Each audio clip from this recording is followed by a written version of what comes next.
misaotra n'Andriamanitra isika ry fiagonana malala fa no fahasoavan'Andriamanitra dia velonaina ary mbola voatoana n'Andriamanitra ho avy ato amin'ity tranon'Andriamanitra ity mba hiaraka nompan'Andriamanitra ka dia arabaina daholo ianareo izay efa tonga ato dia arabaina toy izany akio ianareo rehetra any tokantrano any arabaina amin'ny anaran'i Jesosy fa nomen'Andriamanitra tombonandro avelomana andro any zany zao a dia atao amin'ny antsika rehetra mba anompan'Andriamanitra mifotsika manontolo tandremo mba tsy ho fazarana na ho fombafomba ny fanompona ho an'Andriamanitra zay ho tanterahantsika eto fa atao fitena mifono rehetra ka na inona fanetanana anetananay anareo aty anoloana dia araka izany mihitsy no ataonareo hoe tena nompo amin'ny fo amin'ny fanahy sy ny herinao rehetra ianao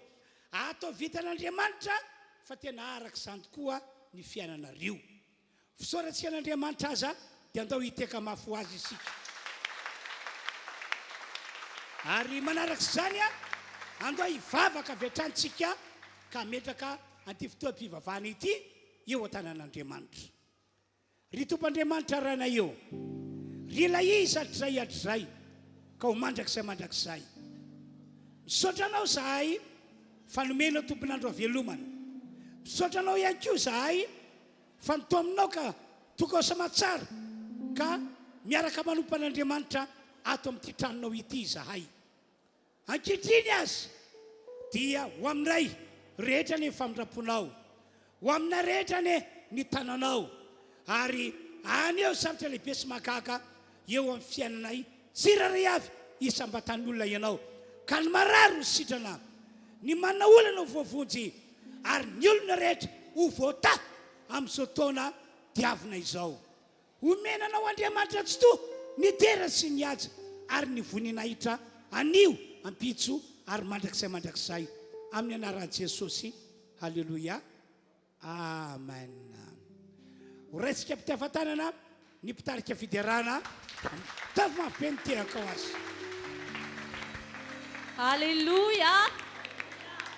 Alléluia izy anfaly izy andro fa mbola namen'Andriamanitra tombonandro indray raha faly ianao dia ndao ite-tanana mafy ho an' Jesosy ihany izy natoy izao anao ary izy ny antony izao fotoana rehetra izao izy mety eto amin'ity fotoana ity tavy mafy ihany tehaka ao Alléluia dia raha sitraka ao dia ndao tsika hitsangana hideran'Andriamanitra tsika androany dia tsarovy hoe iza ilay Andriamanitra ho derainao eto kay Andriamanitra tsotsotra ve Andriamanitra natao tamin'ny tanan'olombelona ve Andriamanitra mety maty ve tsy izany Andriamanitra lehibe amen Andriamanitra mahery tompon'izao rehetra izao ary tsarovy hoe izy zany Andriamanitra zany ao anatinao no zany lehibe ny ao anatinao mihoatra noho izay any ivelany any dia rary loatra ianao raha hifaly sy hidera iankohaka eo anatrehan'izany fahalebiazany zany dia izay ataonao rehetra araka ny teny mpanompon'Andriamanitra teo dia ataovy amin'ny fonao rehetra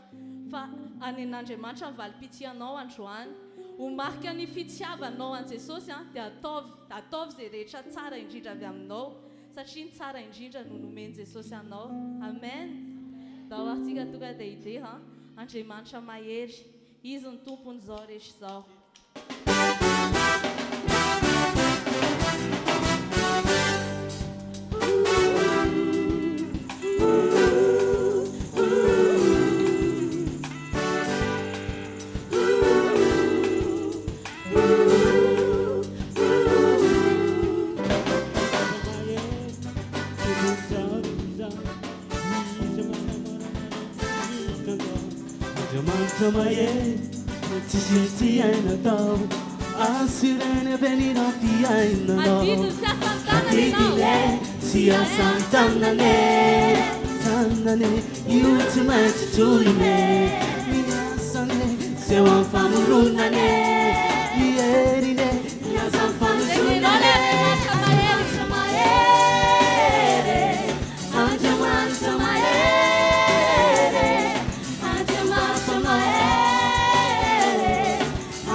Io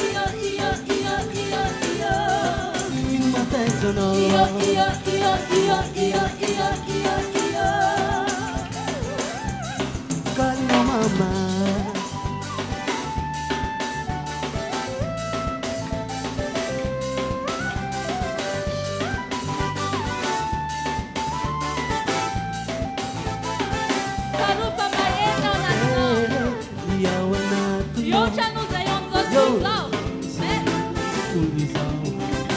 Lulu no pavita na demanite, belo no pavita na nare.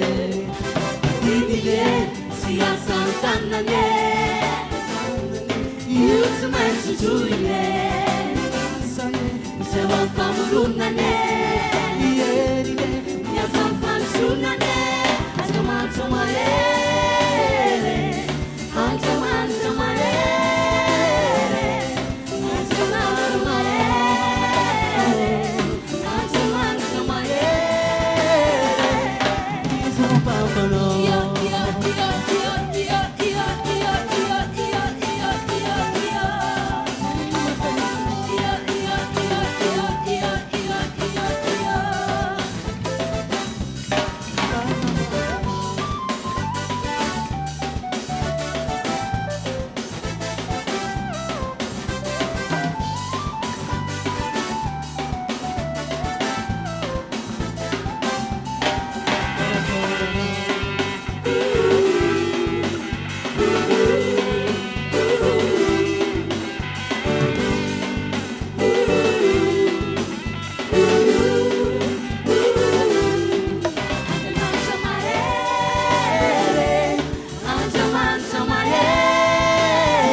Dia tena hoe faly be mihitsy hoe Andriamanitra tompony hery, tompony fahefana rehetra, dia afaka antsoinao hoe dada. Zany dada zany a, raha mahita ny fiainan'olombelona ety an-tany ianao dia tena hoe arak'ilay tononkira teo hoe mikarakara anao, manao izay mamety anao, tsy mila mangataka akory ianao dia efa hainy hoe izao mety amin'ity zanako ity. Dia nefa ilay mahay manao zavatra rehetra ny dadantsika dia tompontsika izy sady Andriamanitsika. Dia mendrika ihany koa ny ankofana. Ny voary rehetrarehetra mandohalika eo anoloan'izany heriny izany, miaiky izany hery sy fahefana izany. Dia ndaoko tsika senao androany hiaiky fa izy ny tompony fahefana rehetra, izy n'Andriamanitra ny Andriamanitra. Tsisy afaka azo oharina aminazy, tsisy mihoatra noho izany fahefana izany.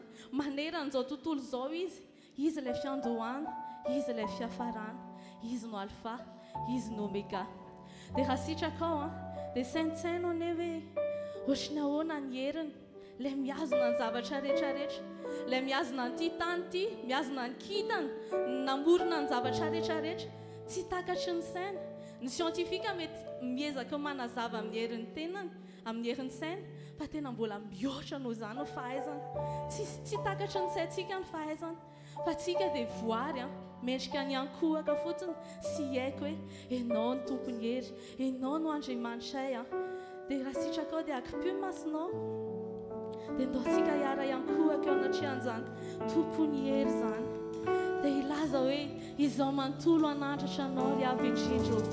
Alleluia.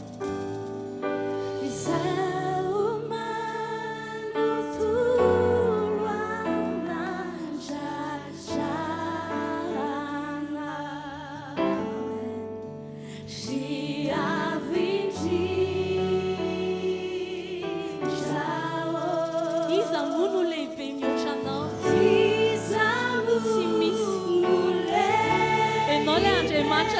atao tanan'olombelona fa lehibe indrindra Andriamanitra sy ny Andriamanitra.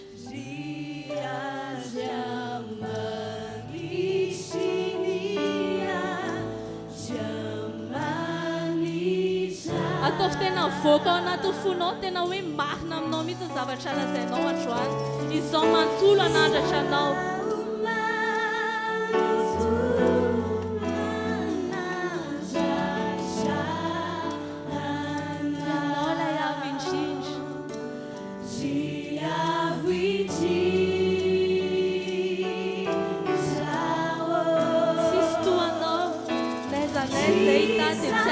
Takanao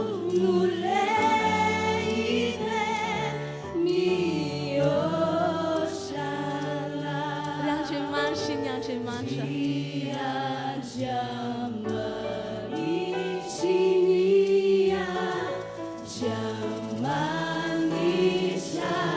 Izao tontolo izao iara-iaiky fa anao ny hery. Amen.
Dia haverena izao tontolo izao iara-iaiky fa anao ny hery.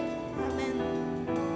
Izao tontolo izao iara-iaiky fa tena miaiky anao zay, miaiky ny herinao zay Andriamanitra androany.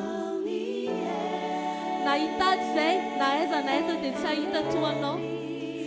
safidiny tsara indrindra zay raha nisafidy anao dia izany ny antony ankofanay eto androany satria tena resy lahatra izay hoe manompo ny Andriamanitra lehibe indrindra tsara indrindra mahery indrindra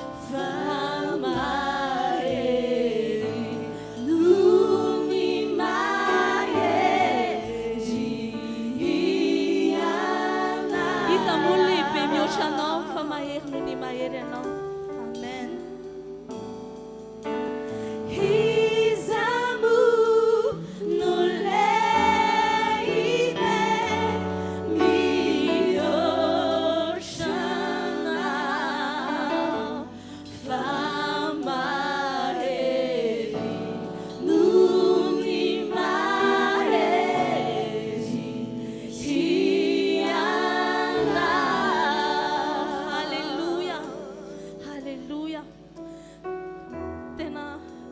Resy lahatra ianao hoe manompo Andriamanitra lehibe dia tsarovy fa ianao koa zany dia lehibe miaraka izany.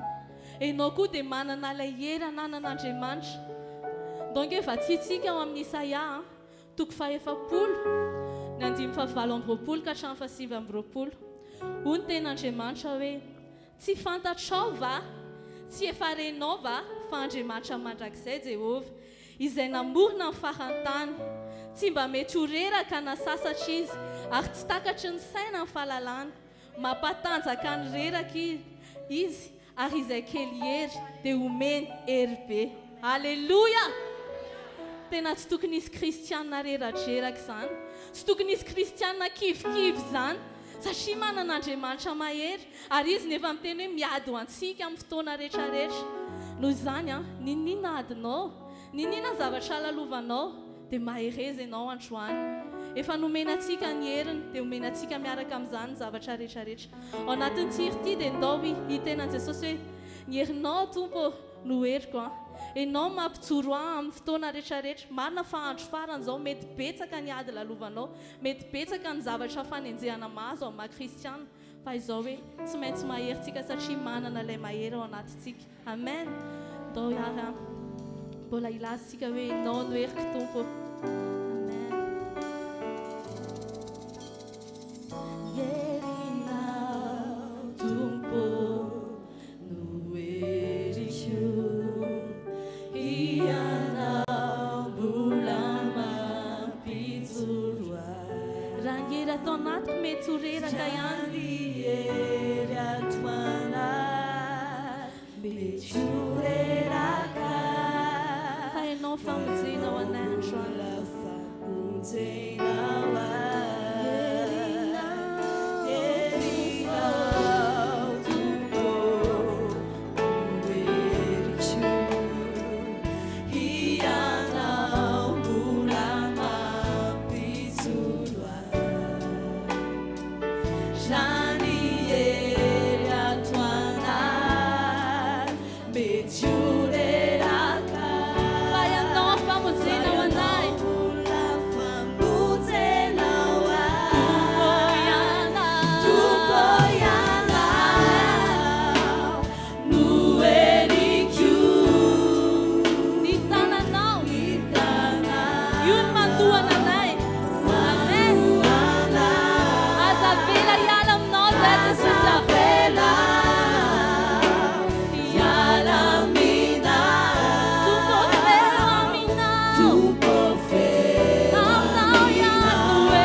Tsisy mahery noho ianao, tsy misy afaka ny andresy anao fa ianao ilay mpandresy mandrakizay no mampandresy anay ihany koa Jesosy.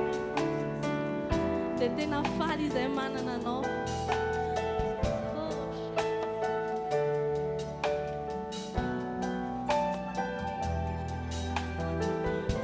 Ny herinao Tompo no heriko.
firinay dia tena hoe eo an-tananao ny mombanay rehetrarehetra eo amin'izany hery izany ametrahanay mombanay rehetrarehetra saotra Jesosy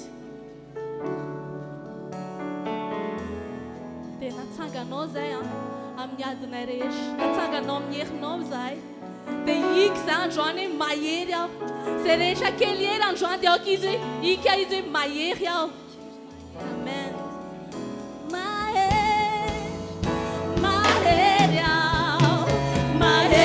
aho fa antananao mahery aho fa faeo ianao natsanganao ka tafatsanganitray mahery lavitra no niatramizay efa resy aho no misandratranao lazao mafy any hoe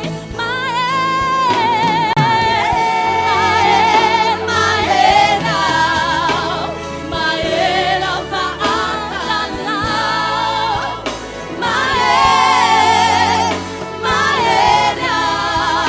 mahery aho fefaeo ianao natsanganao ka tafatsanganitray mahery lavitra no niatramizay efa resy aho no nisandratranao mahery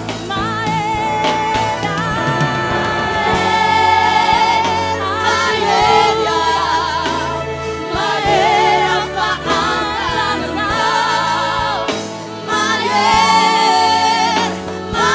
antananao mahery aho fefaeo ianao natsanganao ka tafatsanganitray mahery lavitra no niatramizay efa resy aho no nisandratranao ok anao ika amin'ny fonao rehetra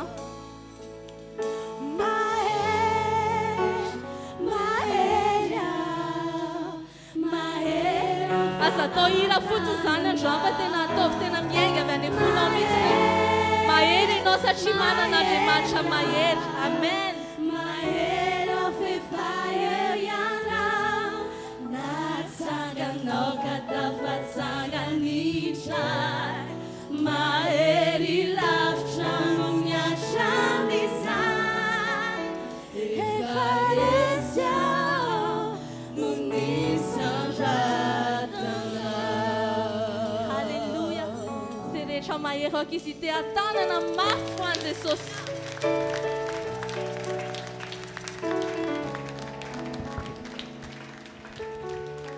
soratsika an'Andriamanitra ny amin'izay fotoana natokantsika niaraka nanompontompo tamin'ny alalany hira izay no tantiarantsika teo izay mi makatoerana tompoko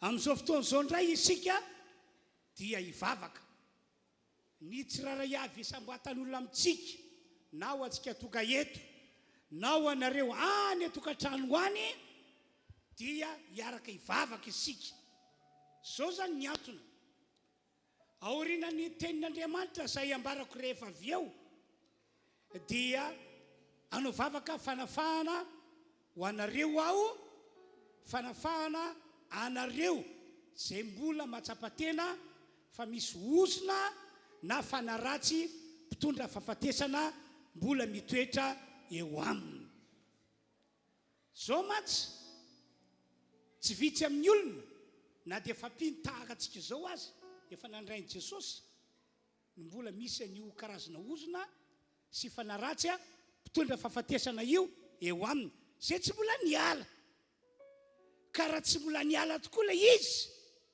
dia izany no hitondra sakana eo amin'ny fiainanao ny amin'ireo zava-tsy-olo-lanitra tokony efa noraisinao ka andaontsika hivavaka anao fifonana voalohany anamafy aloha ny fahalorantsika tena ho an'Andriamanitra mila mananantoka anao fa Jesosy dia mitoetra ao anatinao ahitsy izay tokony ahitsy eo amin'ny fiainanao satria efa nilaza amin'ny baiboly hoe ny tanako Jehovah Andriamanitra tsy foy fa mahavoavonjy. Ny sofiko hoy izy tsy lany talovana fa tena mare. Isaia 30:2 no misy an'izay teny zay.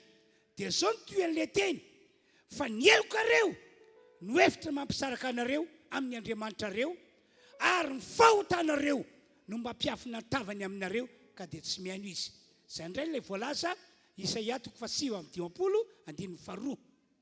Ny fahotana, ny heloka mampisaraka tsy amin'Andriamanitra. Ka raha tianao zany no afaka rehefa avy eo amin'ny alalan'ny vavaka zay ataoko anareo, dia ahitsio ny fiainanao, amboary ny fiainanao, aza manamariteny, mibeba, mifona amin'Andriamanitra, miala amin'ny ratsy, ary oka tsy ho sanatria ka hoe vavaka Alahady fa mangalatra koa Alatsinainy araka fomba fiteny. Fa rehefa niaika fahotanao ianao androany, niala tamin'ny lalan'ny ratsinao, dia aza miverina amin'izany intsony. Mamiantoka anareo aho fa amin'ny alalan'ny vavaka ataoko anareo ho afaka miosina, ho afaka mifanaratsy, mpitondra fahafatesana ianao. Amen. Ka epipetrana ihany ando hivavaka tsika, tena hoe vavaka torapo, tena hoe loarantsika no anaty fotsika veriko indray, amafisy ny kontranao amin'ny Jesosy, mila manana Jesosy mitoetra ao anatinao ianao. Faharoa dia manao fa fifonana sy fibebahana ny amin'ny fiainanao manokana, miala amin'ny ratsy rehetra. Ary raha fantatrao ny fototra natokany ozina sy fanaratsy io, mety hoe avy any amin'ny ray aman-dreninao na avy any amin'ny ray aman-drenibenao, manao fa fifonana ianao. Zao ny teny nataon'ireo zanak'Israely raha nivavaka izy. Nanota ny razanay, tsy dia intsony izy, fa izay nivesatra ny elony. Dia nanao vavaka fifonana izy, dia zany ihany koa nataontsika. Tonga dia vavaka avy atrantsika rehetra. Tena asehony ny etaetanao, asehony ny etaetanao teo afaka, ka dia mivavaka amin'ny fonao mantolo ianao. Aza misy merikerika na mitotodika akory ianao, andro ray lehibe ho antsika ny androandroany, andro ray toazato, raiso fanafahana, miomana ho amin'ny fanafahana lehibe. Samy mivavaka araka izany tsika rehetra.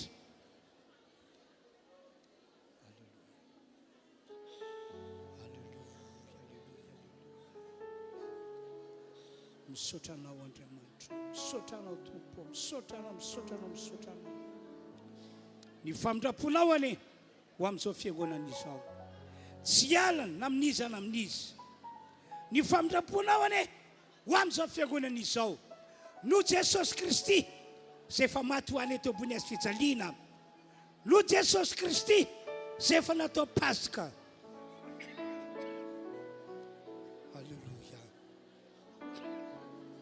Halleluja. Misaotra Andriamanitra, misaotra. Omena voninahitra anao anio ampitsoary mandrakizay. Misaotra. Halleluja. Samy mivavaka izy. Ary avy hatrany dia ataovy fisarahana amin'io za sy ny devoly. Aza manaiky toerany ianao, aza manaiky petrahany ianao, ataovy fisarahana. Toero amin'ny anaran'i Jesosy izy, asa mandeha amin'ny anaran'i Jesosy izy.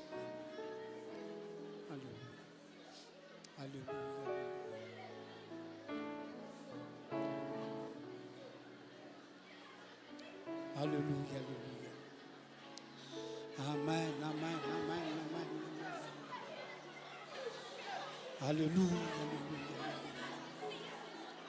Halleluja. Misaotra.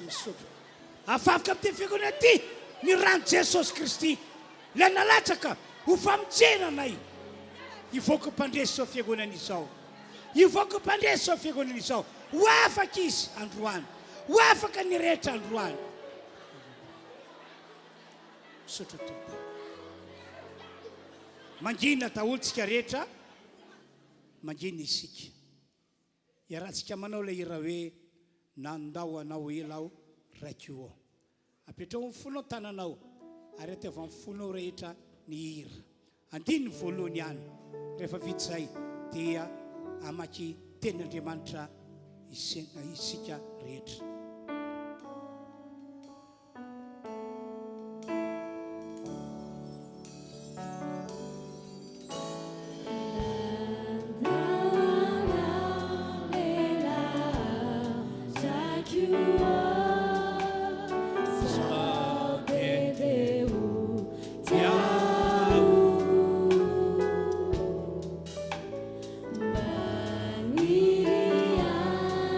Atsakan tananao a.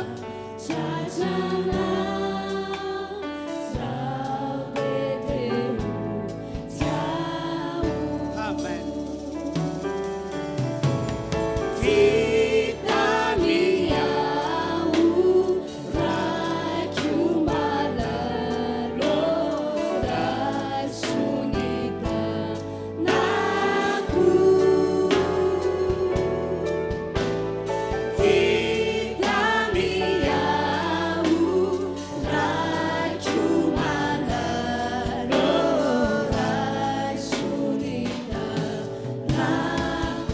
Vertsika ihany nandao anao elo raiky io.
Panjaka faharoa, toko faharoa, andiny fasivy amby folo ka hatramin'ny andiny faharoa amby roapolo no ovakitsika. Avy eo Hebreo toko faharoa andiny faefatra amby folo. Toy izao no voasoratra ao anatin'ireo teny ireo. Aroy ny mponina tao amin'izany tanàna zany tamin'ny Elisa. Masina ianao, indro tsara toerana ity tanàna ity tompoko. Arak'izao hitanao zao, saingy ratsy rano, ary ny tany tsy mampavaninanaka. Dia hoy izy, hitondray lovia vaovao aho, ka asio sira ao anatiny, dia nentiny tany aminy izany. Ary ny voaka nakany amin'ilay ny andohan'ny rano izy, dia nanipisira taoka nanao hoe, zao no lasainy Jehova, efa natsara ity rano ity ao, tsy isy fahafatesana na tsy fahavanonananaka intsony iseho eto. Ka dia tsara ny rano mandraka androany araka ny teny nataon'ny Elisa. Hebreo toko faharoa, teny andiny faefatra amby folo. Ato amin'ny ekrano amakiko azy. Koa satria manana no famandrany zaza, dia manandray zany akio Jesosy.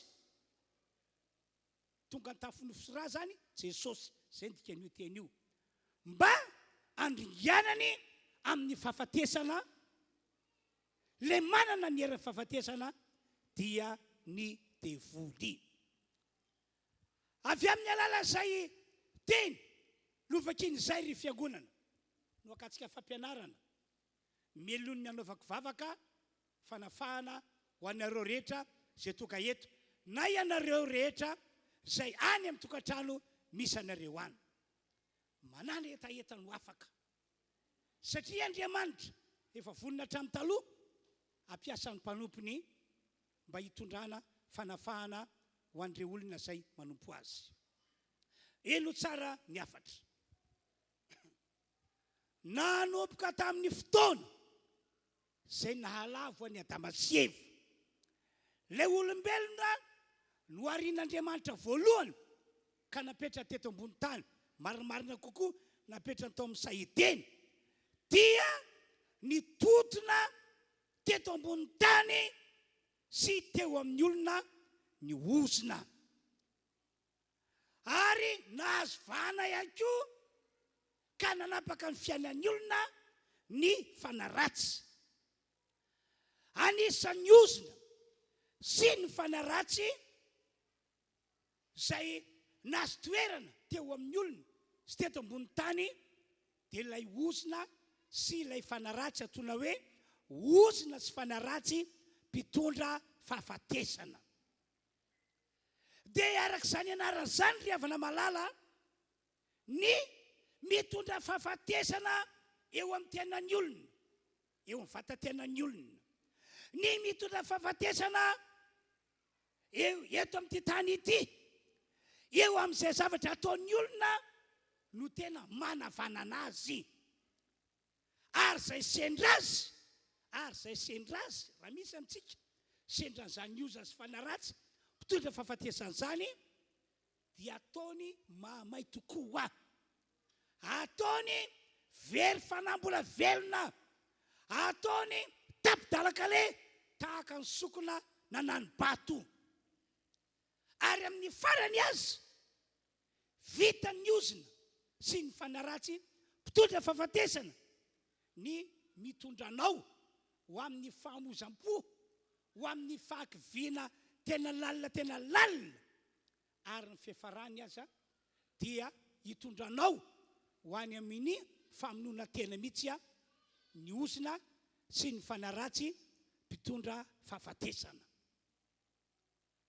Ary tena mahavariana tsara izay fijery raha ty velany, fa rehefa tena manao ataky io ozina sy fanaratsy io, dia zany ny tranga tonga famozam-po ary tapa-kevitra ianao famony tena. Nahitako tovolahy anankiray tafahoana tamiko teo amin'ny ivelan'ny fiangonana, dia izany lehilahy zany nitantarainy tamiko, nandeha tongotra amin'iny lalana iny izy, fandeha ho any amin'ny ranon'ny kopa amony tena. Tena ohatra tsy mampino hoe tovolahy ohatra zao, mbola vao 12 taona sa 13 taona teo eo izy, tovolahy mirijarija, fijery ny vatany sady lava ny bokony, ilazako hoe tena matanjaka, gaga fa andeha mony tena hony izy, fa soa ihany fa sendra natompo amin'ny masony, dia nahitan'io plaque io izy hoe fiangonana RHEFI Androndrakely. Dia tonga saina izy hoe fa maninona no andeha mony tena, satria nataniko mantsy izy maninona no andeha mony tena, lasa niala tamiko izy nisipako, dia nisipa tamina polisy, dia kivy izy. Dia io zako hoe oralahy, ka fa vita soratra nga nareo, vita mariasy ka nareo, mbola mpisipa fotsy zay, zany veralahy no anapanao hevitra andeha mony tena. Tonga dia fantatra vetrany hoe tao amin'ilay ozina sy ilay fanaratsy mpitondra fahafatesana ka tondra famozam-po, mitondra azy ho amin'ny famonoana tena, na dia zavatra tak'izany ary nitranga. Dia saora moa ny Andriamanitra fa najaliny ilay fanapa-kevitra ny raisiny taoriana vavaka sy ny fampahiresana nataoko azy.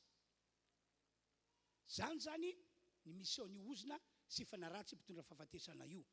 Ohatra efa nisy ao anaty Baiboly zao tantarako aminareo zao, arak'ilay tenin'Andriamanitra novakiko taminareo dia nisy ozina sy fanaratsy mpitondra fahafatesana tao amin'ny tanànan'i Jeriko. Tonga tao ilay ozina satria nisy fototra niaviany tao.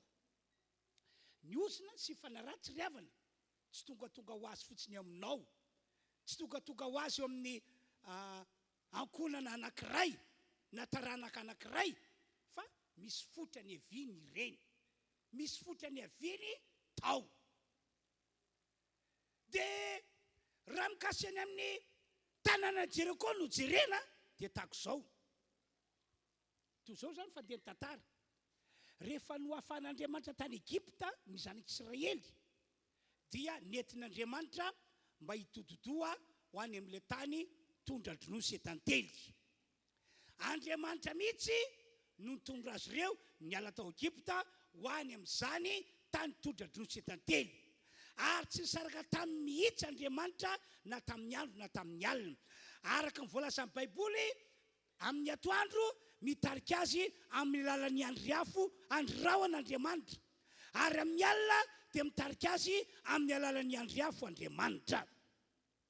Ao anaty fonteny sitrapon'Andriamanitra riavana ny hanafaka anao.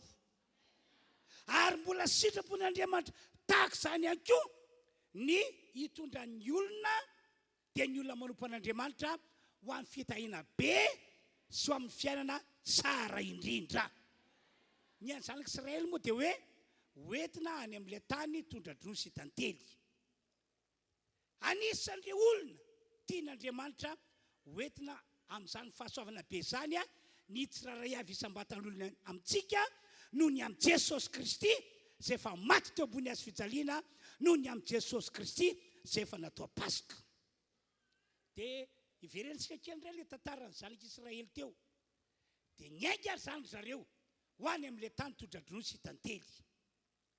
Kanjo tena mpandehanana voasakany ary zareo, voasakany mponina tao Jeriko. Tsy navela mponina tao Jeriko hamakivaky ny tanàna ry zareo. Kanefa tsy ho tonga any amin'ilay tany tondra-dronosy etantely mihitsy ny zanak'Israely raha tsy mamakivaky an'io tanàna io. Dia tsy navela mponina hamakivaky ny tanànany. No idiny mafy ny vavadin'ny tanàna. Tanàna ireo teo moa tamin'izany nisy manda avo be sady vaventy be. Zay zany zavatra nitranga. Tsy nafaly an'Andriamanitra nefa zany fihetsika natao mponina tao Jeriko zany. Satria tsy ny zanak'Israely ihany akory no sakanany hoe tsy mahazo mamakivaky ny tanànanay ianareo, fa ny programan'Andriamanitra mihitsy no sakanany. Andriamanitra mihitsy no sakanany. Iza moa ianao no anakatsakana ny programan'Andriamanitra na anakatsakana an'Andriamanitra ny amin'izay fanapakevitra raisiny? Izay no natonga ny teny hoe tsy faly tamin'izany Andriamanitra. Tsy faly tamin'izany Andriamanitra. Vokatra zany tapa-kevitra Andriamanitra fa ho asehon'Andriamanitra amin'ireo mponina ao amin'ny tanàna Jeriko ny maha-Andriamanitra azy. Tena ho asehon'Andriamanitra. Dia ina ho ianao ny tranga ny rotsaka an-tsehatra mihitsy ny tompon'Andriamanitra tsy to nandrodana an'ilay manda avo be sady matevina be izay niaro ny tanàna, niaro ny vahoaka tao Jeriko.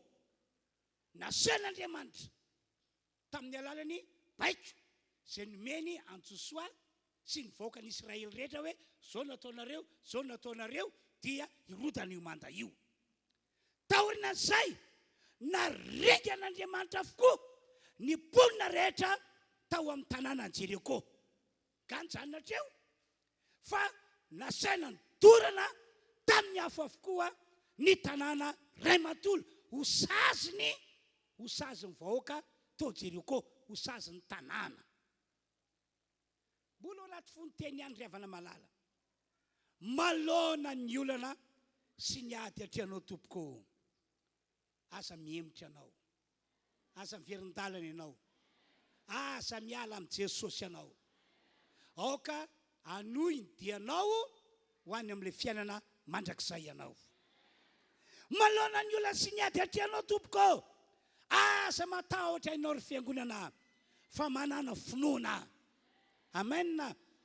Tsy rery angentsika riavana malala sao dia mieritreritra tenanao ho rery anao amin'ny maha-olon'ny Andriamanitra anao. Indrindrindrindra raha hoe sura ny tenanao ianao fa ao anatinao Jesosy, tsy rery zany ianao riavana. tsy rery zany ianao. Amen. Fa miaraka aminao andro aman'Andriamanitra. Ny devoly no miezaka manapepony sainao, manelingelan'ny eritreritrao, miapanganao hoe rery anao, tavely anao, aiza zay mpamonjy anao, aiza zay mpirarahanao. Lainga ny devoly zany fa ianao tsy rery.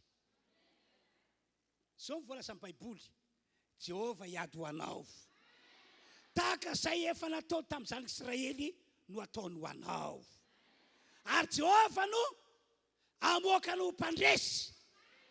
Ka na dia ejana ary ny olona sy ny ady, tsy maintsy mandresy ianao noho ny amin'ny Jesosy. Tsy maintsy mandresy ianao noho ny amin'ny Jesosy. Amen, amen. Mampahery beke le teny nambaran'Andriamanitra. Io efa voasoratra io. Ahoana hoe Andriamanitra? Jehova hiady ho anareo, fa ianareo kosa angina. Zany hoe rehefa mba nisy ezaka nataonao na mahanao ny olana, mba hivoanao tao amin'ilay zavatra sarotra indrindra ka tsy tafavoaka ianao, dia tsy azo atao ny kivy, tsy azo atao mamoy fo, fa oka angina amin'izay ianao.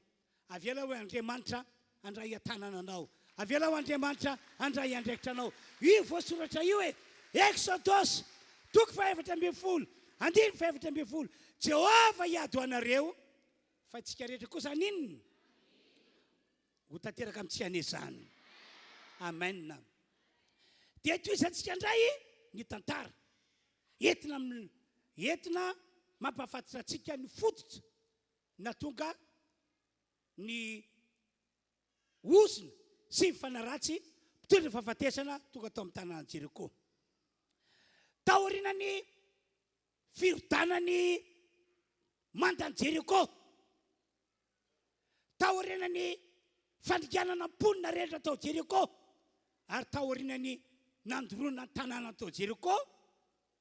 Dia nasain'Andriamanitra nilaza fanozolana tao amin'izany tanàna zany Josoa. Zay ny tantara. Ary le ozina mpitondra fahafatesana no nasain'Andriamanitra tononona tao amin'ny tanàna Jeriko. Tsy nonona fotsiny Andriamanitra hoe efa rava ny tanàna dia ampy. Tsy nonona izy hoe efa voaringana mponina rehetra tao dia ampy. Tsy nonona izy hoe efa mainy tanàna dia ampy. Fa mbola nasain'Andriamanitra tononona tao amin'ny tanàna Jeriko ny ozina mpitondra fahafatesana ho saziny. Andao vakitsika voasoratra. Josoa 4:1. Josoa 4:1. Dia vakitsika ny 5:20. Zao ny voalaza. Dia nilaza fanzona ny Josoa tamin'izany andro zany ka nanao hoe ho voaozy ny olatren'i Jehova zay olona mitsangana manorina ny tanàna Jeriko ity indray. Zany hoe efa fantatr'Andriamanitra fa isolona any ariana any amerina amin'ny laoniny tanàna Jeriko. Anorina indray ny tanàna Jeriko ka avy hatrany dia nambaran'Andriamanitra hoe tsy azonareo kitihana ny tanàna Jeriko. Tsy azona izy kitihana ny tanàna Jeriko fa avelao ho tanàna olo eo. Avelao ho tanàna olo eo ho fatry ny tantara rehetra. Fa nisy zavatra tsy nentina ataony tao. Dia hoy Josoa, ho voaozy ny ohatran'i Jehova zay olona mitsangana manorina ity tanàna Jeriko ity indray. Inona ny osana hiatra aminy? Atona makiko azy. Ny enina matony no sazony anorenany fanambanina. Zany hoe tsy maintsy maty ny lamatony zay olona mitsangana manorina ty tanàna Jeriko ity indray. Ny ainy faralany no sazony ananganany ny vavadiny. Zany hoe tsy maintsy hiara fahafatesana ny faralan'izany olona manangana ny tanànany Jeriko izany. Vita zay dia lasa Josoa sy zanak'Israely nanohany diany ho any amin'ilay tany tondraka ronono sy tantely. Nanomboka teo izany dia lasa tanàna olo ny tanàna Jeriko. Ary lasa tanàna misy ozina mitoetra. Dia le ozina mpitondra fahafatesana ny tanàna Jeriko. Eno indray ny toy ny tantara. 10 taona teaoriana. Taranaka firy zany ny fandimby.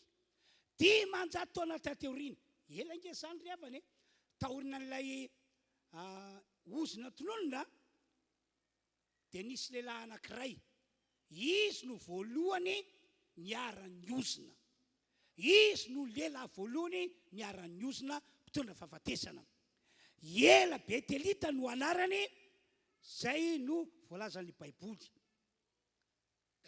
ity lehilahy ity zany a tsy voatantara Tsipriany moa no tena momba n'ity lehilahy ity fa ny fahafantarako azy a dia lehilahy manam-bola lehilahy manam-pahaizana lehilahy mavita zavatra ary lehilahy tena manana herim-po rehefa manao zavatra dia izao ny fara-pakevitry ity lehilahy ity rehefa nahita ny tanàna Jeriko tanàna olo izy dia hoy izy hoe ho averiko amin'ny laoniny tanàna Jeriko ary amboaliko tanàna vaovao tena tanàna tsara ny tanàna Jeriko amboariko tanàna tena mateonina ny tanàna Jeriko tsy haiko na fantany tantaran'io tanàna io na tsy fantany na nole fahaizana mampahalalana anana dia ohatrany hoe tsy tia halala zay zavatra nitrangatany aloha tany izy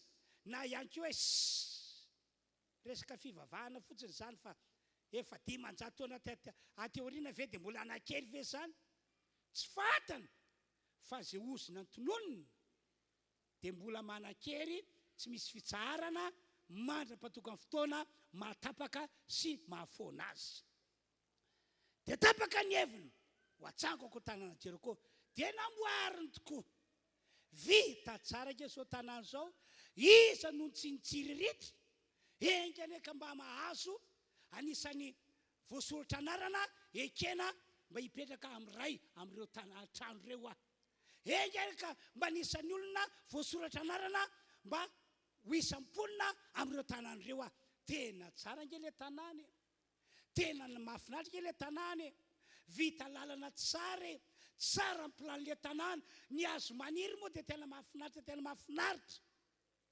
raha tsy zany ve nijory vavolombelona ny olona hoe hitanao zao tanàna zao fa tanàna tena tsara zay ny témoignage ny olona tena tanàna mahafinaritra dia vita ary ny fanorenany tanàna dia notokanana ny tanàna notokanana le tanàna vaovao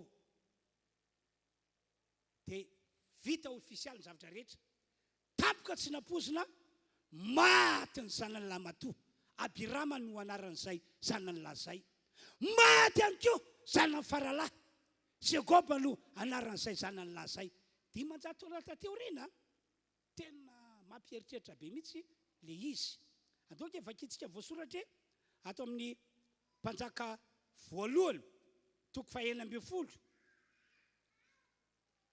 dia vakitsika ny 7:30 ato amin'ny écran makiko azy fa le bebe ny soratra ato tamin'ny andro ny Ahaba zany lehilahy zany no mpanjaka ny Israely tamin'izany fotoana zany no nanorenany ela Betelita ny Jeriko ela Betelita no anaran'ilay lehilahy nanangana ny tanàna Jeriko ny an'ny Abirama labatony no sazo nanorenany fanambaniny ary ny an'ny Jakoba faralany no sazo nanangana ny vavahadiny io soratra manaraka io araka ny tenin'i Jehova zay nampilazainy Anjosoa zanako Nona mazava be ny voasoratra araka ny tenin'i Jehova zay nampilazainy Anjosoa zanako Nona dimanjato taona lasa zay no nisehon'izay tantara zay mazava ny voasoratra nisy fototra ny aviny ny ozona tao amin'ny tanàna Jeriko ary ilay lehilahy tao hoe ela Betelita no santatra voalohany an'izany ozona mpitondra fahafatesana izany ka maty tamin'izany ny zanany lamatoa atao hoe Abirama ary ny zanany faralahy atao hoe Jakoba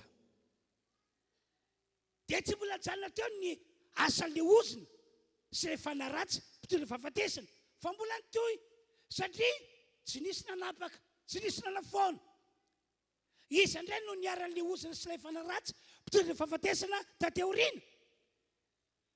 Ny tanàna ray manontolo mihitsy, ny mponina tao Jeriko rehetra dia samina tsapa fa misy zavatra hafahafa eto amin'ity tanàna ity.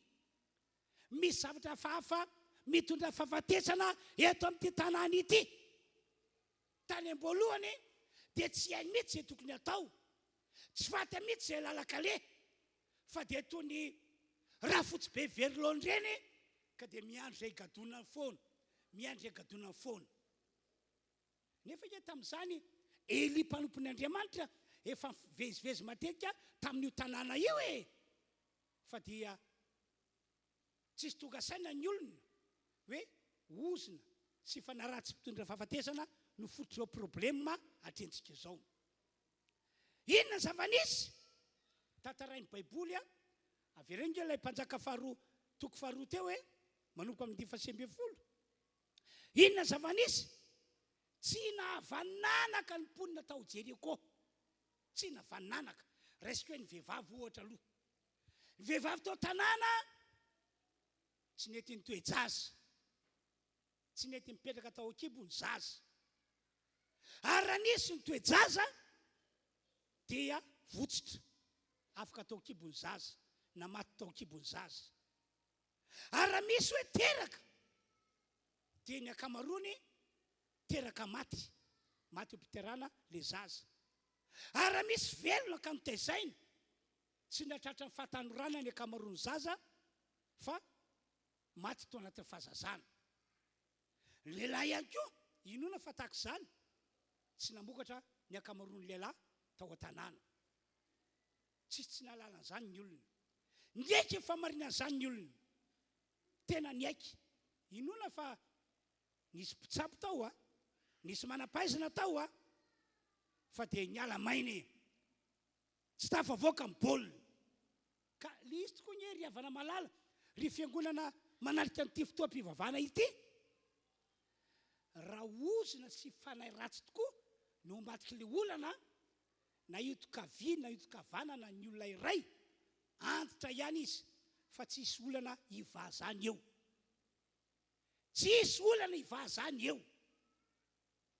Ary zany no atony mahatonga matetika moa miteny amintsika fiangonana hoe mba fitory alina, mba dinio ihany ny mombanao, ny tantaram-piainanao, tantaram-piainan'ny ray aman-drenao na ny razam-bianao. Sao dia nisy ozina tany na nisy fanaratsy tany ka izay ny fototry ny olana tsy mety voava mandraka ankehitriny. Tsy hijanona teo fa alova kitsika voasoratra. Hoy ny mponina tamin'izany tany izany tamin'ny Elisy, masina ianao, ino tsara toerana hita tanàna ity tompoko, arak'izao hitanao zao. Manao na fahitanao azy Andriamatoa Elisa mpanompon'Andriamanitra, tsara toerana ny tanàna. Saingy, nasiany hoe saingy ratsy rano. Zay zany fahitany mponina azy hoe ratsy ny rano, tsy tena mahavelona, tsy tena mitondra famokarana. Ary ny tany tsy mampavananaka. Zay leo nitantarako taminareo teo. Dia io amin'ilay hoe tsy mampavananaka ao anatyity Baiboly ity misy hoe ankely fanamariana, dia ary ambany ary dia misy soratra hoe tsy mahavanimboly. Zany hoe hatramin'ny asa fameloma-tena azy tsy velona tao amin'ilay tanàna ny Jeriko. Raha mamboly ny olona dia tsy mamokatra, zara fa misy vokatra hohanina. Raha miompy ny olona tsy mavanina fa ny akamarony maty, zara fa misy biby fiompy azo amidy na azo atao sakafo.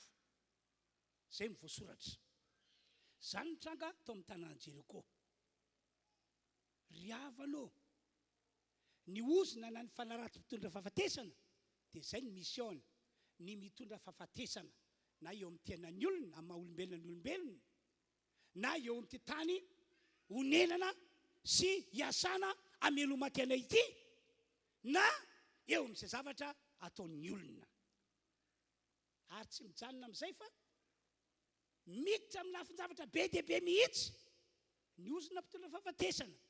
Mety hoe eo amin'ny lafin'ny fitiavana, fanambadiana, dia ataony misy fahafatesana eo amin'ilay olona, tsy mahavanona tokantrano, tsy mahavanona fanambadiana. Tena hidirana daholo ny sedra rehetra azony hidirana. Ry havanao, averiko indray ilay teniko tarihy aloha, dinio ny mombanao, dinio ny akonany momba ny akonanao, sola sanatria ka osina sy fanaratsy no ao ambadiko ny olana zay tsy mety voava manaka ankehitriny io. Efa nararadraraka taminareo ny tsodrano afa-ty ambavanay mpanompon'Andriamanitra, kanefa manaka ankehitriny tsapanao hoe tsy mety misy mangirana mihitsy ny fiainanao. Sola ka misy mpanao sakanao, ary ny mpanao sakana manao sakana dia le ozina mpitondra fahafatesana na le fanahy ratsy mpitondra fahafatesana ka dinio ny mombanao rehetra. Raha marina tokoa mantsy zany a, dia tsy ho afabela amin'ny olana sy ny ady atrehana mihitsy anao, mandrapatapaka le ozina, mandrapavaoroaka ilay fanaratsy a mpitondra fahafatesana. Manamarina zany tantara ilay tao tanàna Jeriko io voasoratra io. Vahoakan'Andriamanitra ke ny mponina tao Jeriko e, Eli mpanompon'Andriamanitra ke nivezivezy tao matetika e, fa dia izay e, le ozina tonony Josoa dimanjato taona lasa zay dia mbola nitoetra tao, tsy tapaka, tsy foana, anka dia manakery, mandrapafoana azy, mandrapatapaka azy. Soa ihany fa tateoriana tonga saina ny vahoaka rehetra, tena firaisan-tsaina mihitsy ny azy tonga saina. Ka rehefa nandalo Elisa mpanompon'Andriamanitra dia nanantona ny Elisa izy rehetra, azafady tompoko, azafady ry lelan'Andriamanitra, azafady re, mitaraina aminao zahay, mitaraina aminao zahay. Tompoko, ino tsara toerana zao tanàna misy anay izao, araka zao fahitanao azy zao, tsara toerana zao tanàna misy anay izao. Saingy indrisy tompoko, saingy indrisy tompoko, saingy indrisy ry lelan'Andriamanitra. Ratsy rano ny tanàna, tsy mampavaninanaka ny tanàna. Ay, zay ny zavatra tsapanareo. Dia avadio indray, dia hoy Elisa, hitondray vilia vaovao ary ahy, vilia vaovao, dia asio sira ao anatiny, dia eto aty amiko, dia andao ianareo hiaraka amiko ho any amin'ny andohan'ny rano. Andao. Dia lasa Elisa mpanompon'Andriamanitra niaraka tamin'ireo vahoaka marobe nakany amin'ilay ny andohan'ny rano na ilay sorsa angambany zany ilazana azy. Dia rehefa tonga tany dia nalain'ny Elisa le vilia misy sira, nafafiny tao anaty rano, dia zao ny teniny, zao ny lazain'i Jehovah ry vahoaka, efa natsara ity rano ity aho, tsisy fahafatesana na tsy vavanonana anankitsony iseho eto, tsisy fahafatesana na tsy vavanonana anankitsony iseho eto. Dia hoy ny Baiboly avy eo, 2:20, ka dia tsara ny rano mandraka androany araka ny teny nataon'ny Elisa. Ny tiako ambara amintsika dia zao, ratsy ny tapahan'ny Elisa ny ozina mpitondra fahafatesana, ratsy ny foanan'ny Elisa ilay erany fahafatesana tao amin'ilay tanàna, na mbola misy firitaona andimby, dia nanakely foana le ozina notonony Josoa tany aloha be tany, nanakely foana ny erany fahafatesana zay notonony Josoa tany aloha be tany. Dikan'izany androany dia mila mamantatra ny momba anareo ianareo hoe sao dia ozina sy fanaratsy mpitondra fahafatesana no ambadiko izao olana tsy mety voava miatra amiko, miatra aminay menakavy zao. Mila mandiny tena sy mamantatra fiainanareo ianareo hoe avy aiza le ozina, fa tsy misy ozina tonga fotsiny amin'izao, fa misy fototra ny eviny tao. Avy aiza noho ny nataonao ve? Avy aiza noho ny nataon'ny ray aman-dreninao ve? Avy aiza noho ny nataon'ny razambenao ve? Sa le taranaka mihitsy a no efa nisy ozina trany aloha be tany, noho ny efa nisy fanaratsy a niperaka tany aloha be tany. Tsara ny amataranao zany, ary efa fantatrao ny fototra ny viny ny mety indrindra dia ny manao vavaka akoatra ny fandraisanao an Jesosy fanananao an Jesosy dia mila manao vavaka fifonana ianao, mila manao vavaka miaiky fahatsonana ataonao ianao na vavaka misotenany ray aman-dreninao na misotenany razambenao. Eto zao dia tantarako aminareo zavatra nitranga tamin'ny zanak'Israely tany aloha be tany, tantarako aminareo ny voasoratra. Dia ny voasoratra tamin'izany dia tahaka izao fa vakiko amintsika ilay tantara. Da zao jereko aiza ho aiza ilay andiny tsotra masina atao fitomaniny Jeremia 5. Zao zany ny zavatra tsapan'ny zanak'Israely. Misy zavatra tsy normal reo olona eo fianantsika satria anaran'izy ireo manana lova, tena lova anazy kanefa ny vahiny no manjakazaka. Zay voalaza fitomaniny Jeremia 5:2. Anaran'izy ireo manana trano kanefa ny hafa firenena no manjakazaka amin'ilay trano, olo-kafa manjakazaka amin'ilay trano. Fitomaniny Jeremia 5:2 ihany zay. Anaran'izy ireo manana loharano zay ny razambeny no nangady azy, karazana lova ho an'ny taranaka ihany koa izy, kanefa teoriana tsy maintsy mandoha vola eo indray ilay mpandova vao mahazo misotro an'ilay rano amin'ilay loharano. Fitomaniny Jeremia 5:4 no manambara izany. Mandeha makakitay zahay any amin'ny taninay kanefa tsy azo anay ampiasaina zany raha tsy mandoha vola izahay. Fitomaniny Jeremia 5:4 ihany koa manambara an'izany. Tsy mihinan-kanina izahay raha tsy mangataka aman'olona, mangataka amin'ny vahiny. Fitomaniny Jeremia 5:5 manambara an'izany.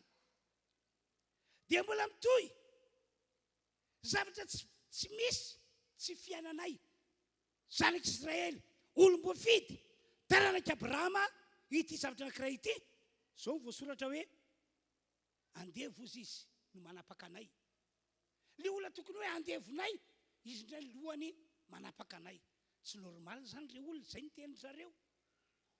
Ka rehefa nidinika teo izy mianakavy, nidinika teo ny rehetrarehetra, mbola be dia be tantara, vao tantara hoe zavatra tsy pisy aty aminay hatramin'izay dia lasa misy violen'ny olona vehivavy ato aminay, zany daholo ny voasoratra eo. Ny lehilahy antitra ato aminay tsy mahazo aja sy voninahitra intsony amin'ny karazany. Dia zao ny famakian'ny fanamasina tonga tao amin'izy ireo. Nanota ny razanay, 7, tsy ety intsony izy ary izahay no mivesatra ny elona. Zany hoe ny sorsany eviny daholo zany reo zavatra eo satria ozona reo zavatra voatantara ireo.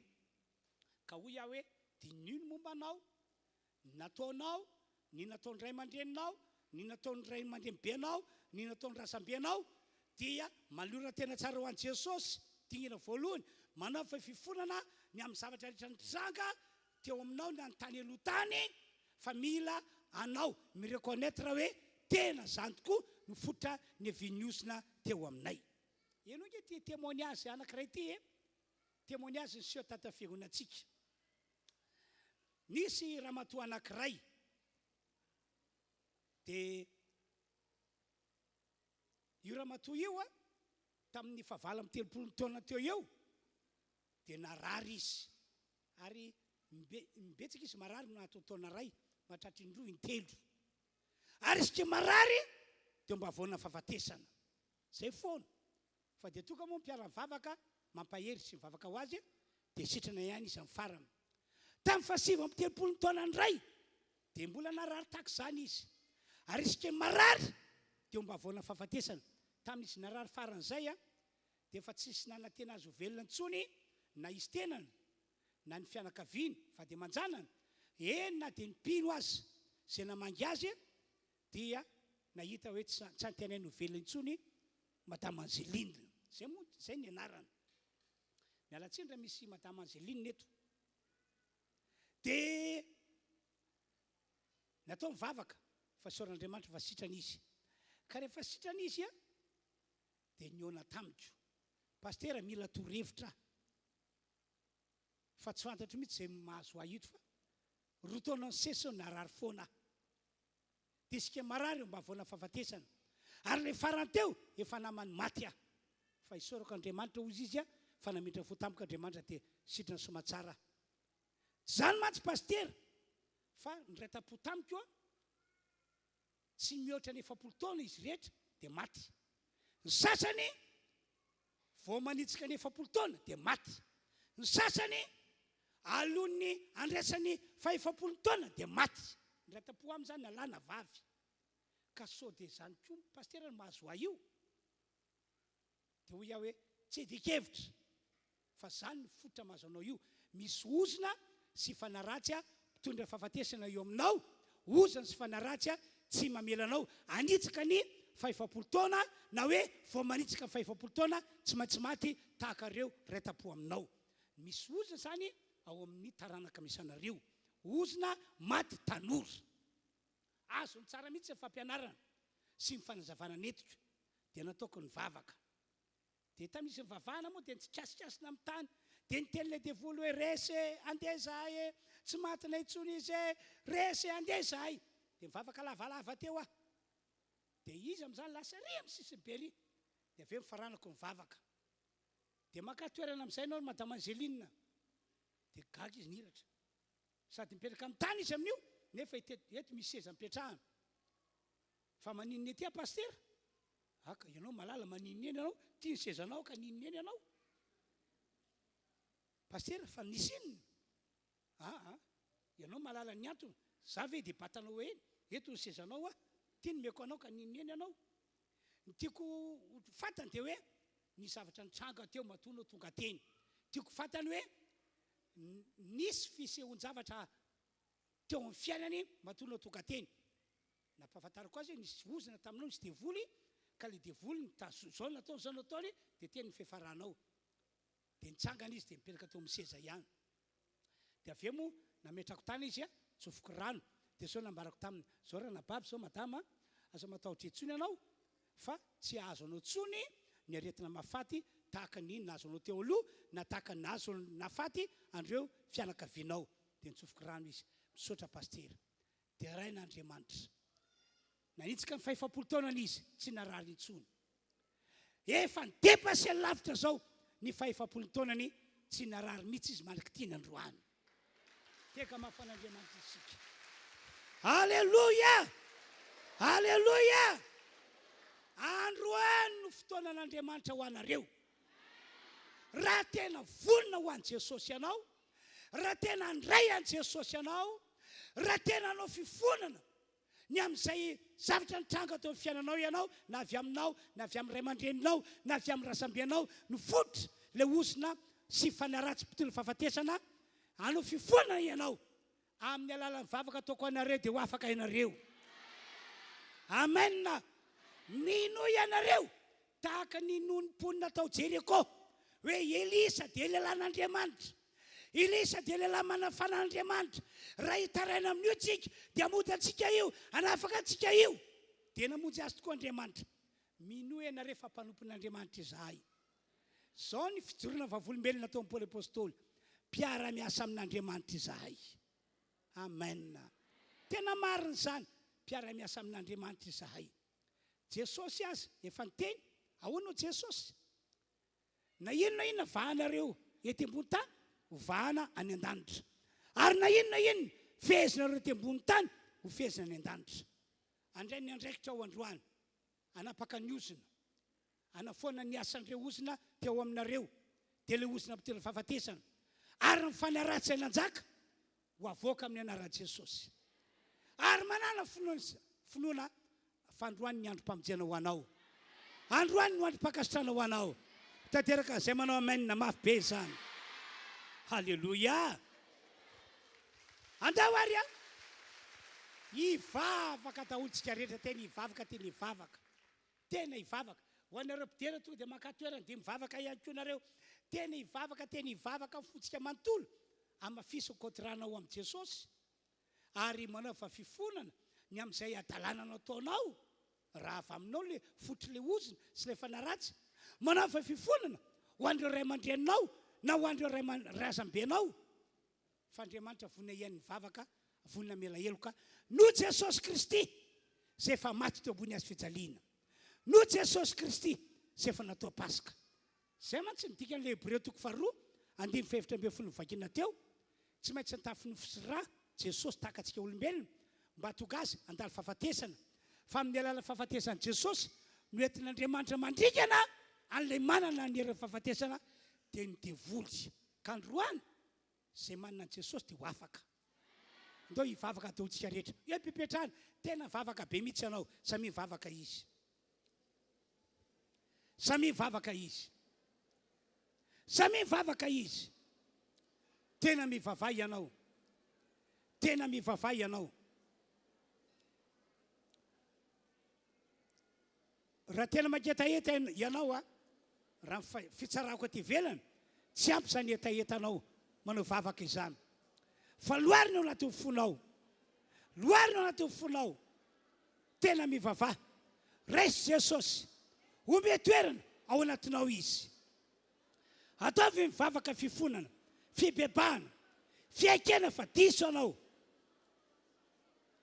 samy mivavaka arak'izany fanetanana ataoko izany a ianareo rehetrarehetra tonga eto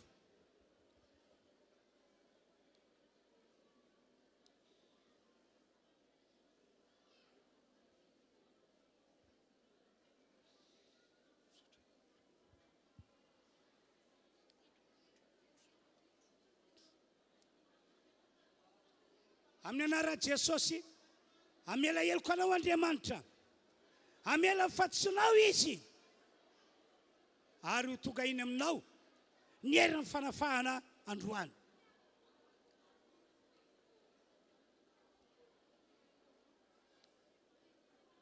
ianao ary manao dikina voalohany tapao ny ozina tapao amin'ny anara Jesosy ny ozina foano amin'ny anara Jesosy a ny fahafatesana zay nety teo aminao avoay izy hiala teneno ny anaran'i Jesosy ampiasao ny anaran'i Jesosy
tapao ny ozina avoay hiala ny démonie tapao ny ozina avoay hiala ny démonie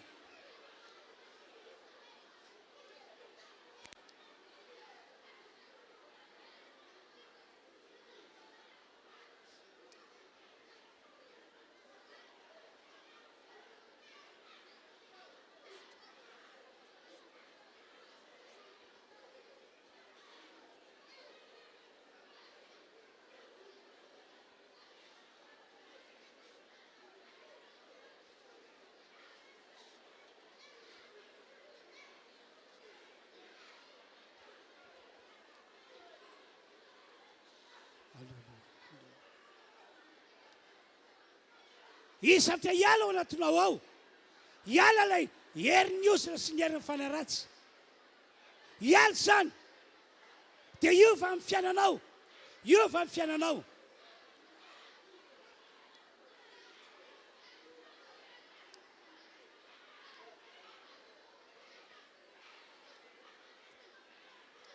angatany isika mba angina indray a angina dahotsika rehetra apetrao eo amin'ny fonao ny tanana apetrao eo amin'ny fonao ny tananao raiky ary matoky fa Andriamanitra mindra fo sy amela eloko anao amin'ny anaran'i Jesosy azo famindrapo ny rehetra amin'ity fiangonana ity na inona fototra natokany iozina sy fanaratsy teo aminy azo famindrapo ny fiangonana ary iserin'Andriamanitra iasa androany anafaka ndretondreto amin'ny alala vavaka izay ataoko miomany resa vetrany fanafahana avy eo anatinao misaritra hivoaka avy eo lao hiala avy eo lao andeha amin'ny anaran'i Jesosy tapahako ny ozina foanako ny fisiana ozina amin'ny retondreto foanako zany ny fahafatesana netiny ozina foana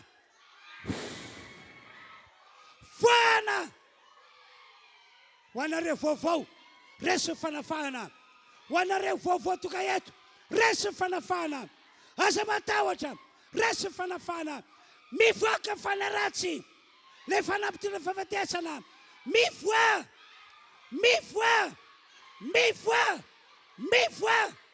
mika fiamahery dia miala fanaratsy mika fiamahery dia miala fanaratsy mivoa malaky mivoa fangana mivoaka fangana mandehana misetotra mandeha le oza sy le fanaratsy dia mivoaka mika fiamahery dia mandehana aizany tsy ale aizany tsy voake tsy maintsy mandeha aza matahotra resy fanafahana dia mbola kipiany masinareo a eno tsara fa enonao misavatra mivoaka ao anatinao ao toa rivotra tsy misesika avy aloha zandeha misy sasany aminareo mety hoe hitomany be mihitsy satria malahelo toerana le oza sy le fanaratsy avy aloha zandeha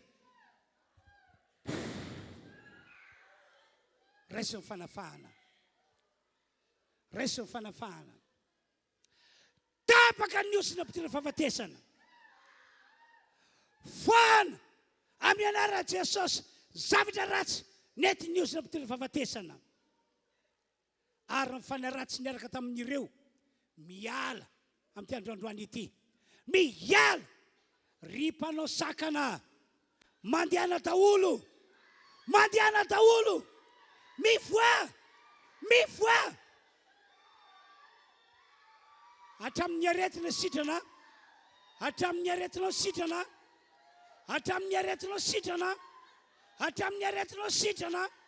matoky riavana matoky halleluja misaotra tompo misaotranao ao afafaka amin'ity fiangonana ity le rano Jesosy Kristy nalatsaka teo ambony hazo fijaliana afafika ka dia voavody avokoa ny rehetra hitondra fahasoavana mody ane zao fiangonana izao halleluja miterana andriamaniso fa lehibe ianao lehibe eo amintsika rehetra Andriamanitra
Andriamanitra ny amin'ny fafako nitondra ny teninao teo nanambara ny fanafahana tianao ho tanterana amin'ity fiangonana ity ary misaotra ny amin'ny herinao mahagaga ny asa ka tonoko amin'ny anaran'i Jesosy ho amin'izao fiangonana zao fanafahana no Jesosy efa natao Pasika ary mendrika no tahina ty fiangonana ity ary ho tanteraka amin'ny zato isan-jato tsotra azy efa tsy fakorano azy tamin'ny fiandohan'ny taona ho ataonao zany Andriamanitra ka dia misaotra amin'ny anaran'i Jesosy amen tiaka mafo an Jesosy Alleluia avy hatrany dia iroso amin'ny fitondrana ny fanatitra isika dia afaka mandroso ianareo tondra ny ampafolo karena ety anoloana ny ampafolo izay nitahina Andriamanitra anareo aoka ho matoky amin'ny fanaovana ampafolo karena ianareo satria teny efa nambaran'ny Baiboly zany dia tataza manokana ny toerana moa zany ndrakitra fanaontsika mazatra tompoko ka dia mahazo mandrositsika ao anatin'izany dia mbola anetana antsika reto mpitarika fiderana reto epipetrana iantsika no hanao n'ilay fiderana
Utaina mihoatra no izay fanataon'Andriamanitra taminareo eny anareo ny fanatra izay nataonao teo a lalam-pitahinao anao tokoa dia toy ny fanaontsika zany rehefa mifarana tak'izao ny volana diavina dia misy valopy a zaraina amintsika valopy raky dehibe moa no anarana dia averina amin'ny herinandroany izy iny dia ny zavatra entin'izy iny zany a dia anoanantsika ny fanamboarana trano fiangonana raha sitrapon'Andriamanitra dia izy trano fiangonana anakiraindray ho amboaritsika atoato fa mbola miandry fotoana kely isika miandry zavatra kely ihany koa zahay ka dia mangataka andreo mpanatirakitra hatramin'ny ray mpianakaviana ary aloha mandroso amin'izay vetivety voazara ny valopy hoe ny atanantsika mbola nahoira anakiray tsika rehetra ao anatin'izany dia le valopy amin'ny herinandroany asianao fanisanjara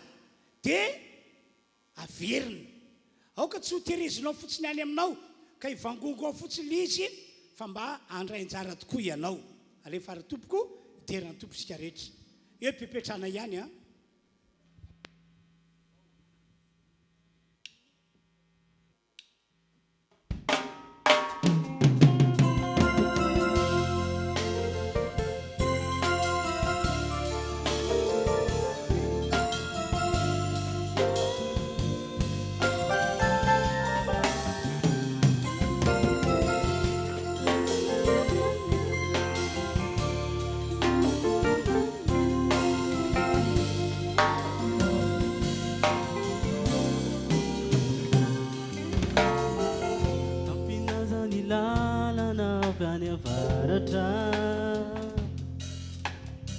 Natapina ni lalana avy any atsimo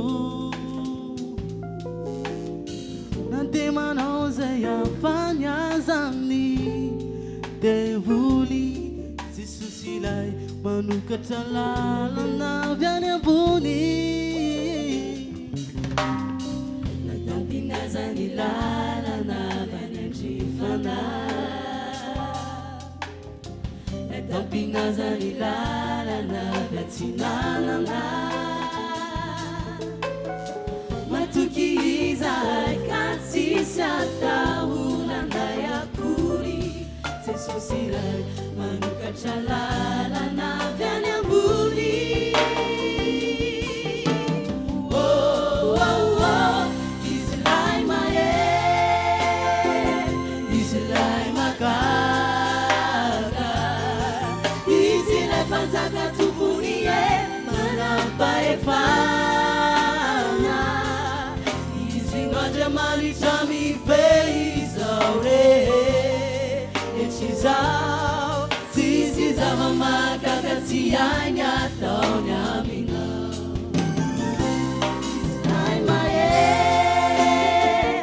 izy ilay magaga izy ilay mpanjaka tompony manampahefana izy n'Andriamanitra mifehy izao rehetra izao tsisy zava-mahagaga tsy hainy ataony aminao izy ilay mahay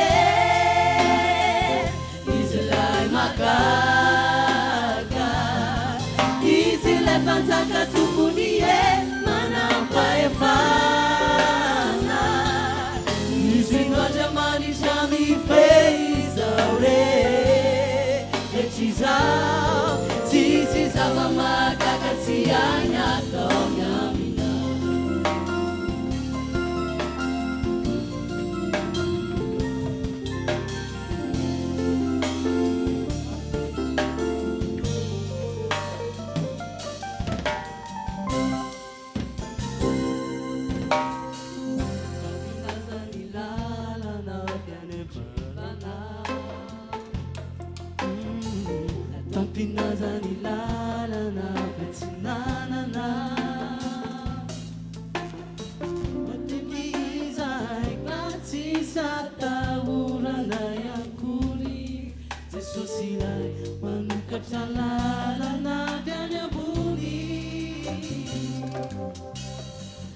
natapinazany lalana kanyafifana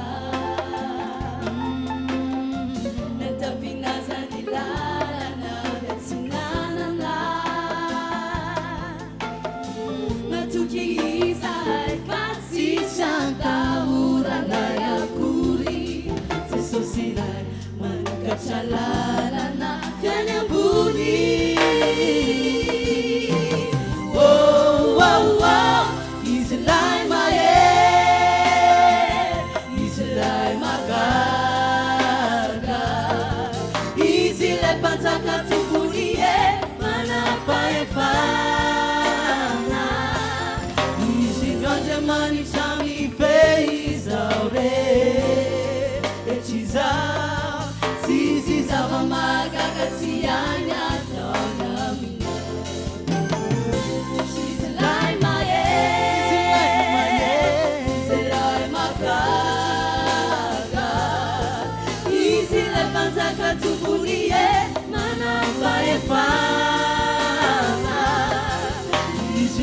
Maritami feizaure echizao sisi zava magagatsianya tonya isinote maritami feizaure echizao sisi zava magagatsianya tonya isinote maritami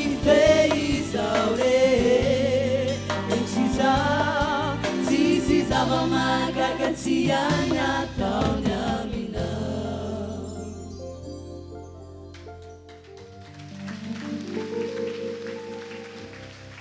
any filazana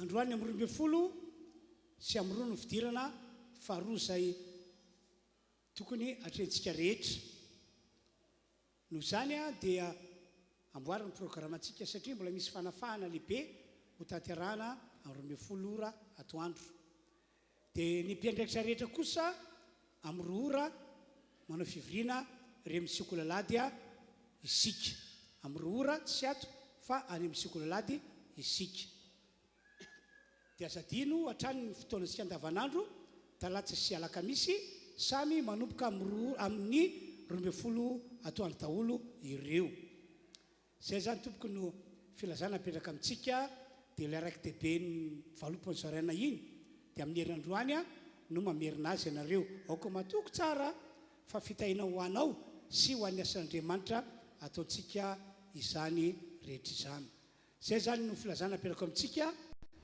nosy moa zany